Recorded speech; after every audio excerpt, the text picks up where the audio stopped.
Ça, c'est les joies de faire des vlogs à n'importe quelle heure de la journée. Salut les loups, j'espère que vous allez bien, que vous avez passé une bonne journée. Moi, je m'apprête à partir au sport, mais juste avant, petit tournage, histoire de dessiner, de vous présenter un vlog pas trop tard aujourd'hui, mais surtout, histoire de vous présenter ceci. Donc ce carnet, je me le suis procuré dans une magnifique petite librairie de Paris 5 qui s'appelle Le Renard Doré. Bon, plus exactement, je me le suis fait envoyer par la poste, mais le Renard Doré me l'a envoyé très rapidement puisque je l'ai commandé lundi. Aujourd'hui, on est mercredi, donc ça a été très rapide. Et en fait, ils l'ont présenté dans une story Instagram, donc je vous invite à suivre le Renard Doré sur Insta, et c'est magnifique. Voilà, un magnifique carnet, couverture matelassée. Je sais pas si ça se voit bien à la caméra, mais la particularité, c'est que déjà, la couverture, elle est juste sublime, hein. Mais en plus, les 4 saisons sont illustrées dans le carnet. Donc en fait, il y a des illustrations pleine page, il y a des illustrations sur les pages, et il y a des pages soit blanches, soit à quadriller, et en fait, les quadrillés sont très clairs, donc franchement, c'est nickel pour écrire dessus. Je sais pas encore pourquoi il va me servir. À la base, je voulais m'en servir comme carnet de vie, mais j'ai vraiment besoin d'écrire sur des lignes, d'écrire droit, donc peut-être que ce sera un carnet d'inspiration, un carnet de développement personnel, je sais pas encore, on verra, mais en tout cas, je suis ravi d'avoir ce carnet. Ça vaut 24,90 €, c'est disponible sur le site internet du Renard Doré ou encore à la librairie de Paris 5. L'adresse apparaît sur l'écran. Et voilà, c'était une jolie petite présentation, un joli petit carnet que j'aime beaucoup et que je suis très content d'avoir dans ma collection. Bon, sinon, il y a un autre carnet que je suis très content de vous montrer, et pour l'instant, back to drawing. Depuis que j'ai découvert la transition fondue au blanc, je vais vous la servir à toutes les sauces, hein. Je suis carrément fan, surtout avec les pages aussi blanches de mon carnet Canson. Bien, allez, on arrête de rigoler, on n'est pas là pour ça, on n'a pas le temps, parce qu'on a 3 dessins à réaliser aujourd'hui. Le premier, qui est donc le 19e de cette session d'Inktober 2020, c'est Dizzy. Et Dizzy, to feel dizzy, ça veut dire avoir le vertige, avoir la tête qui tourne, ou encore avoir le tournis. J'ai choisi cette 3e tournure qui est un peu familière pour représenter mon loup qui apparemment a peut-être abusé de verveine menthe. Voilà, oui, la verveine menthe, parce que on ne boit pas d'alcool. Un loup, ça ne boit pas d'alcool, nous sommes d'accord. Mais lui, par contre, je pense qu'il a gravi l'Himalaya, là. Il est complètement... il est HS. Alors, j'aurais pu utiliser ce dessin pour représenter la fatigue, éventuellement. D'ailleurs, il faut savoir que c'est une représentation en dessin d'une photo. Donc là, j'ai tâché de faire au mieux, mais c'était... ouais, j'étais pas... J'ai vraiment fait au mieux, quoi. Dizzy, avec ses 4 pattes en l'air, là, voilà, il est sur le côté, il est complètement HS, le pauvre Ashton.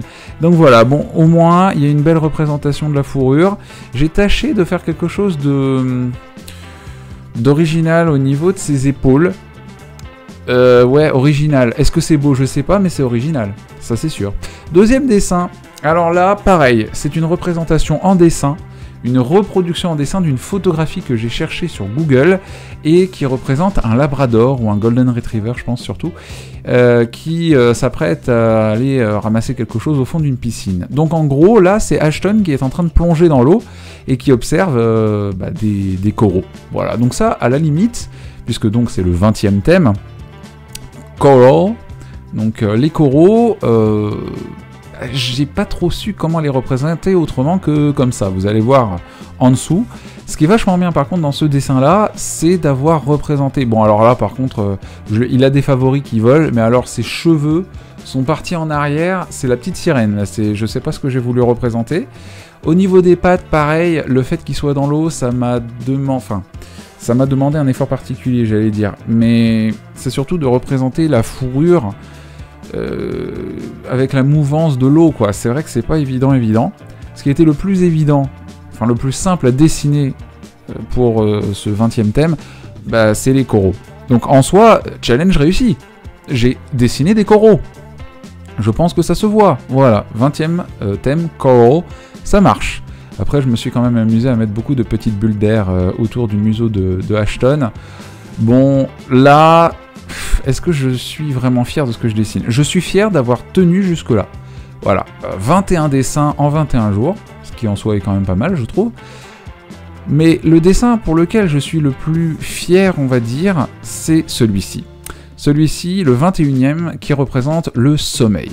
Parce que autant j'étais assez hésitant sur les reproductions d'animal voilà, se tenant sur 4 pattes, donc les quadripèdes, autant là, on est sur quelque chose que je maîtrise un tout petit peu mieux, c'est-à-dire la forme humaine. Et donc, j'ai représenté Ashton sous forme humaine. Alors, comme Ashton est censé me représenter moi, et que je vais à la salle de manière beaucoup plus régulière, que je fais attention à mon alimentation, et que j'ai un dream body que j'essaye de me sculpter, parce que la mousse au chocolat, ça va bien 2 minutes, je l'ai représenté avec des muscles. Ouais.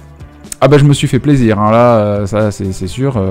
Pareil, j'ai cherché des modèles, j'ai repris un modèle d'une artiste que je connais bien, et puis voilà quoi.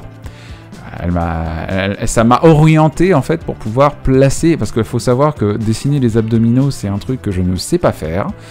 Les mains, j'ai eu peur qu'elles soient un tout petit peu trop petites, mais au moins je trouve que en termes d'expression du visage, c'est peut-être l'un des meilleurs dessins que j'ai pu faire jusqu'à présent. Mais pareil, hein, l'expression je l'ai pas inventée, hein, je l'ai reproduite. Hein.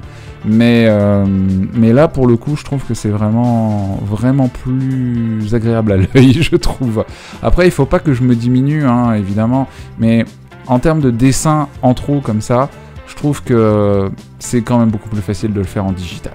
Voilà, je dis ça, après, c'est mon opinion. Est-ce que vous aussi, vous dessinez des personnages? Est-ce que vous dessinez des humains, par exemple?